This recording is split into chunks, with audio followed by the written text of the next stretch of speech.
تم پوچھتے ہو، انبیاء کو تم پکارتے ہو، ان کی پکارے ہیں، ان کی نظر و نیاز ہے، ان کے گھروں کے پھیرے ہیں، تو آؤ جو تم بات اس کو جو کلمے کا تقاضا ہے، آؤ اس کے اوپر جمع ہو جائیں کہ صرف اللہ کے بندے ہوں اور اللہ کے ساتھ کسی چیز کو شریک نہ کریں۔ وَلَا يَتَّخِذَ بَعْضُنَا بَعْضًا أَرْبَابًا مِن دُونِ اللَّهِ،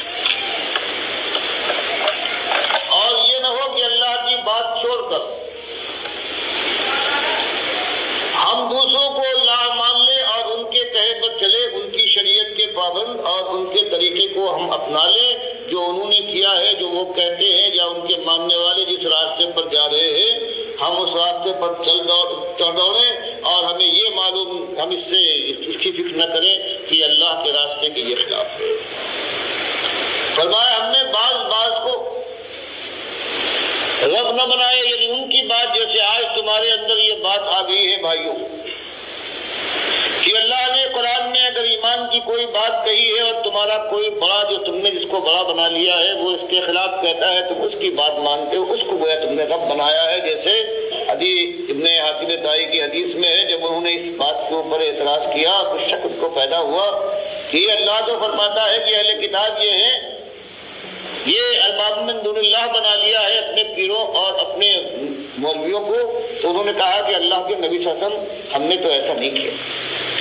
جب آپ نے فرمایا کہ ایسا نہیں ہوتا تھا کہ تم اپنی کتابوں کے کسی حکم کو اپنے سامنے پاؤ اور پھر تمہارا کوئی بڑا ہے اس کے خلاف فتویٰ دے، تم اس کا فتویٰ نہیں مانتے تھے، کتاب کو رد کرتے تھے۔ فرمایا یہ بات تو ہے، فرمایا یہی تو رب بنا لینا ہے اپنے پیروں اور مولویوں کو، تو یہی ان سے کہنا ہے کہ بھائی بدقسمتی سے ہم بھی نادانی میں پڑے ہوئے تھے، ہم کوئی فخر کے لحاظ سے نہیں، اللہ کا شکر ادا کرتے ہیں، تمہارے خیر خواہ ہیں کہ جو امت والوں نے اللہ کے علاوہ دوسروں کو اپنا رب بنا لیا ہے، ان کی بات، ان کے فیصلے کو وہ مانتے ہیں، تو میرے بھائیوں یہ بات ہمیں چھوڑ دینا چاہیے۔ تو اس طرح سے اگر دل کے اندر تلخی کے بجائے انتقام کا جوش اور جذبہ، یہ تو دشمن سے ہوتا ہے جس کا انسان خیر خواہ نہیں ہوتا، لیکن جہاں خیر خواہی کا جذبہ ہوتا ہے وہاں یہ جذبہ انتقامی نہیں ہوتا، بلکہ ترس کھاتا ہے انسان کہ یہ غلطی سے بھٹک رہا ہے اور یہ آخر کار ناکام اور نامراد ہو جائے گا اور ہم اس کے خیر خواہ ہیں، تو اس انداز سے اس کے سامنے بات آنا چاہیے کہ وہ سننے کے بعد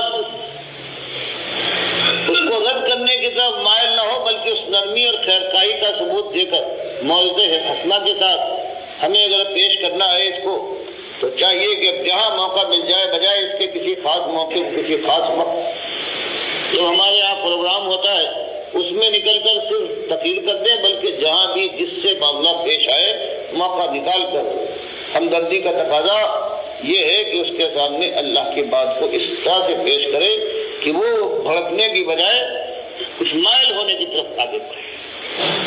تو یہ آپ کی ذمہ داری ہے، جس طرح سے ہر ایماندار کے اوپر یہ چیز لازم ہے، اور یہ طریقے دریافت کرنے کی کوشش کیجیے کہ یہ بات جو ابھی کتابوں کے ذریعے سے چاہے کچھ کہی گئی ہو، لیکن اللہ کے نبی صلی اللہ علیہ وسلم نے سارا کام جو کیا ہے وہ کتابوں کے ذریعے سے بہت کم کام ہوا ہے، چند ساری بات ہوئی ہے وہ زبان کے ذریعے سے۔ آج اللہ کے فضل سے زبان کا بھی معاملہ ہے، راستے میں نکل بھی سکتے ہیں، اور ایک دوسرا کتابوں کے ساتھ ساتھ یہ جو آج سائنس کی طرف سے یہ چیز پیدا ہو گئی ہے کہ کیسٹوں والا، یہ بھی انسان کی دعوت کا یہ بھی طریقہ ہے۔ آج اس بازار کے اندر ہر گانے اور بجانے ہیں، اس کا بھی کوئی انتظام سوچیے کہ توحیدی جو تقریریں ہیں، ان کی باتیں ہیں، وہ بھی میدان میں آئیں اور دنیا کے اندر اس کی رغبت پیدا ہو، اور یہ بھی ایک اپنی راہ بنائے۔ تو یہ ایسی چیز ہے جن میں آپ سے یہ درخواست ہے کہ اس کو ہمارا اجتماع بھی ہو رہا ہے، اور آپ ایسا کیجیے، کچھ ایسی صورتیں تجویز کیجیے، سب مل کر شورا کے درمیان سب مشورہ دیں گے۔ بھائی میں یہ سوچ رہا ہوں کہ کوئی ایسی طریقے سے یہ بات ہو کہ اس انداز سے چھوٹے طبقے پہنچ رہی ہے، یہ ایمان کی بات موٹی موٹی بات تیزی کے ساتھ پھیلے، مثلا راستوں کے اندر میدان میں آ رہا ہے کہ چھوٹی چھوٹی کہ اللہ تعالیٰ شرک کو پسند نہیں کرتا. پروردگار صرف توحیدی کو اللہ تعالیٰ کے کہتا ہے اس کی عبادات قبول. یا کہیں لگا ہوا ہے کہ اللہ کے ساتھ کسی کو پکارنا، یہ بھی ہو، مفصل چیز بھی ہو، اور مثلاً سب اس پہ دیواروں پر یہ لگا ہوا ہے، اس طرح سے اسٹینسز وہاں لگتے ہیں. تو یہ چیز اگر آپ مناسب سمجھیں اور تجویزیں آپ کے سامنے ہوں تو اس کو، تاکہ یہ ایمان کی جو بات ہے یہ تفصیل کے ساتھ ساتھ کتابوں میں آئے گی، لیکن یہ جو زبان اور اس طریقے سے ہے تاکہ ملک کے اندر یہ گاؤں گاؤں یہ بات پھیلے. اور اس کے لیے بھی الزام لگائیے کہ گاؤں کے اندر جہاں ہماری زیادہ آبادی ہے وہاں پر ہم کیا انتظام کر سکتے ہیں، کس طریقے سے ہم اس کام کو کریں. یہ ایسی چیز ہے کہ سوچنے کا موقع مارا وقت ہونا چاہیے.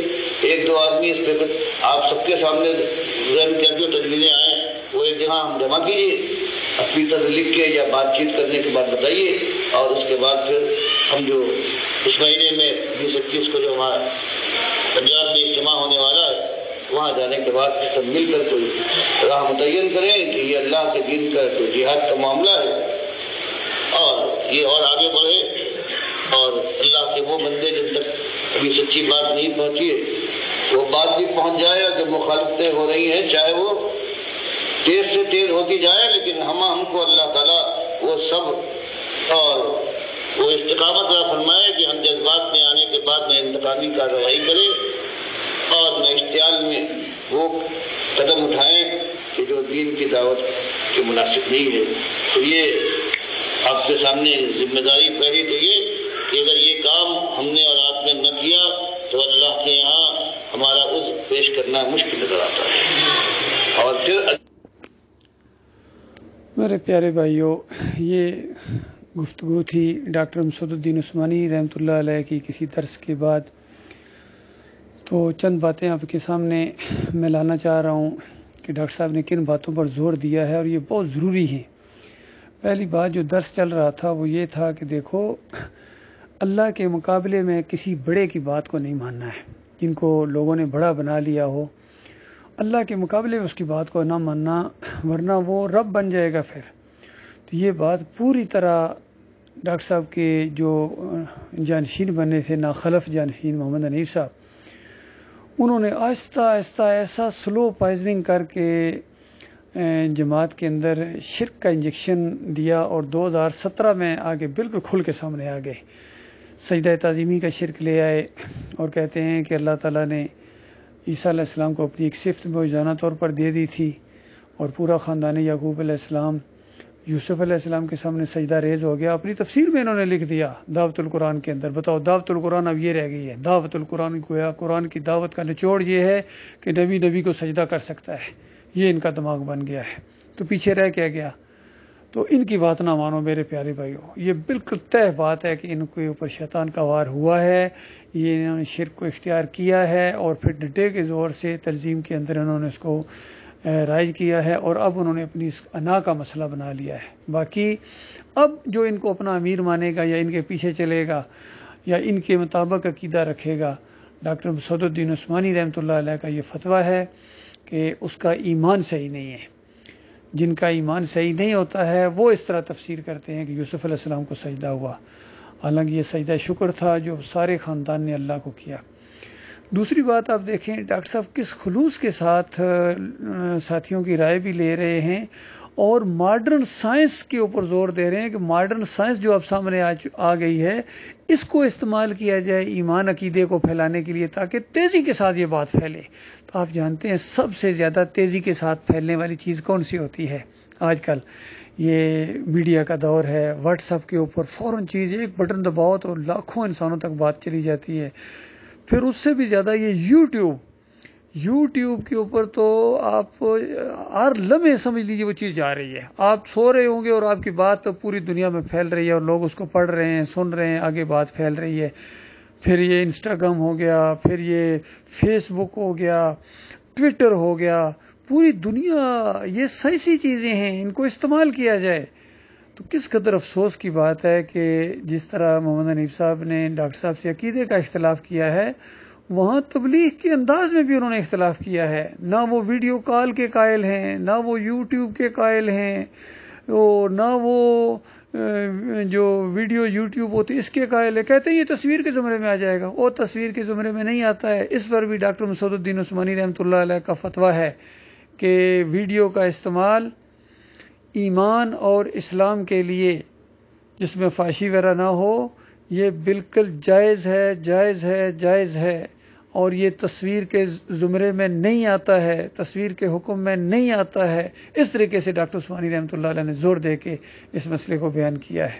اسی وجہ سے جب یہ ڈاکٹر صاحب کا یہ فتویٰ سامنے آیا اور ڈاکٹر صاحب کی یہ خواہش سامنے آئی کہ اس کو تیزی کے ساتھ ایمان عقیدے کو پھیلایا جائے، تو میں نے اپنا یوٹیوب چینل بنایا ہے خالص اللہ کی رضا کے لیے. بہت بڑا صدقہ جاریہ ہے.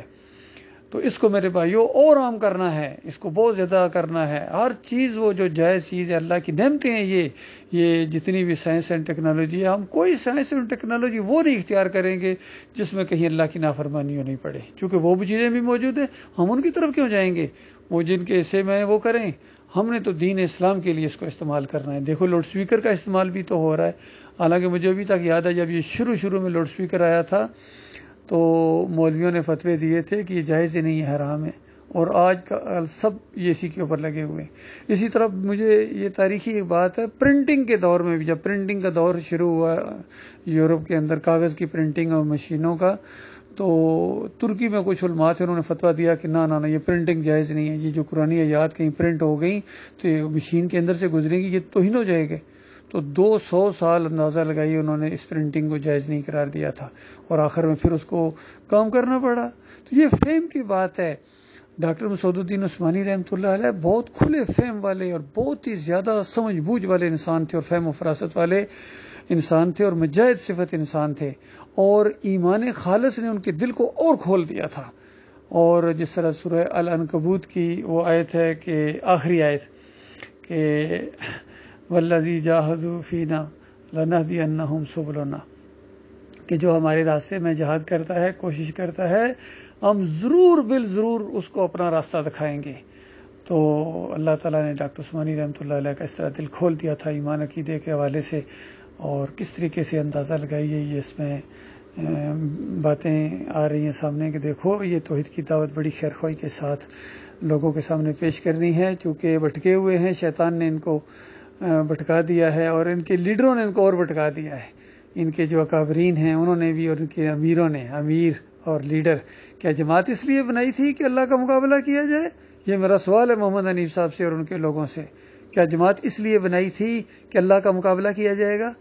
کیا امیر اس لیے آپ کو بنایا تھا کہ اللہ کے مقابلے میں آپ کی بات کو مانا جائے گا؟ بتائیے، یہ ہوا تھا.